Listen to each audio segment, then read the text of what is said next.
திருவண்ணாமலையில ஆபத்து நெருங்கிக்கிட்டு இருக்கு.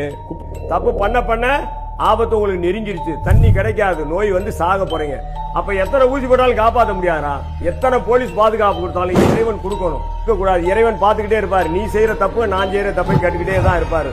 அரசன் அன்று கொள்வான், தெய்வம் நின்று கொள்ளும் இல்லை. இப்ப உடனே கேட்கக்கூடிய கட்டம் வந்துருச்சு. இன்னைக்கு தமிழை பத்தி கேவலப்படுத்துறான். எங்க இருக்கிறவங்க பொழைக்க வர்றான், இங்க இருந்து அங்க வர்றான். அங்க இருக்கிற சித்தர் பூமி எல்லாம் இது பண்ணிட்டு சுரண்டி திங்கிறாங்க. யாருக்கு எந்த வசதி செய்யல. திருவண்ணாமலையில மட்டுமில்ல, திருப்பதி ஃபுல்லா நம்ம வச்ச மரங்கள். நம்ம அந்த திருப்பதின்றது முருகன் தான். அவங்க குலைச்சி ராமத்தை போட்டுட்டாங்க. திருத்தணி நம்ம தான். குன்றுக்கோம்னால் குமரன் இருப்பான்னு சொல்லிட்டு எல்லாத்தையும் அழிச்சுக்கிட்டு கொலை பண்ணிக்கிட்டு இருக்காங்க. ஜாதி வெறிய தூண்டி இவங்க குளிர் காய்கிறாங்க. ஆனா அது ரொம்ப நாள் நீடிக்காது. பிரபஞ்சம் வந்து என்ன செய்யும் தெரியுமா? நீர், நெருப்பு, காத்து, ஆகாயம், பூமி. சூரியன் யார் தெரியுமா?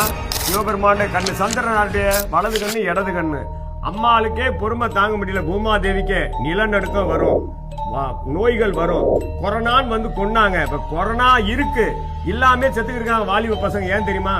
நம்ம இந்து மதத்தை அழிக்கிறக்கா அசிங்கமா முடி வெட்டி கேவலப்படுத்தி என்னென்ன செய்யக்கூடாதோ அதுகளை வெறிய தூண்டி விட்டு வன்முறையை தூண்டுறாங்க. ஒண்ணு, இயற்கையை அழிச்சிட்டாங்க, மண்ணை வித்துட்டாங்க, பொண்டாட்டி பிள்ளை விட்டுட்டாங்க, விபச்சாரம் பண்ற மாதிரி